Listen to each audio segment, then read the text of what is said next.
affected, opposite affected leg. Opposite affected leg. Tapos magmamodify siya. Handrail, good, device plus. Andre. Pag humihila ako, Good. kasi andito yung puwersa. Para hindi siya mahulog. Modified. Yan. Handrail, good. Diba? Tapos hindi niya madidiinan yung paa niya. Pag inangat niya yung good niya kasi dito siya nakadiin. Tapos hindi naman siya matutumbra kasi nakahawak siya dito. Kaya handrail, good, device plus bar. Handrail, good, device plus bar.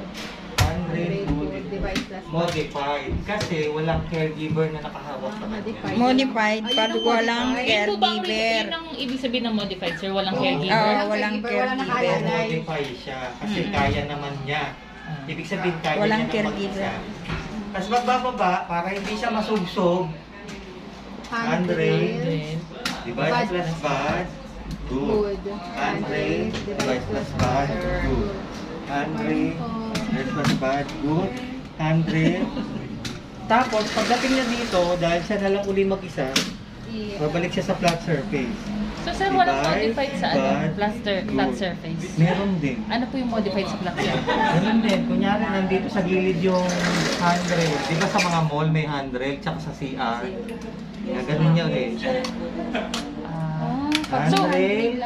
so gagamitin lang po yung modified pag mayroon nga pong mga Oo, handle. kasi ang handrail, considered din siyang assistive device kasi hawakan yun ng mga PWD. Kasi ang Pag akala hindi ka na naman PWD, hindi ka naman mahawak dun. So, sir, hindi modified yung pagsabay na 3 plus bad good. yung pag may mga Ah, hindi, yung sa ano, modified yun doon sa quad cane. Di ba quad cane? Quad game. Device, bad, good. Quad cane to ha. 3-point gate yun. Tapos gumagaling na siya. Device plus bad, good. 3-point gate pa rin. Magmo-modify siya. pa rin yun. Device plus bad, good. Device plus bad, good. So pag tinanggal mo yung, hawakan mo to. Pag tinanggal mo, ang lakad na niya, ganun. Normal. So, yung may plus po, sir, modified po yun? Oo. Okay. Kasi gumagaling na yung paa niya, kaya niya na mag-isa. Defied, okay. Basta may plus po. Okay.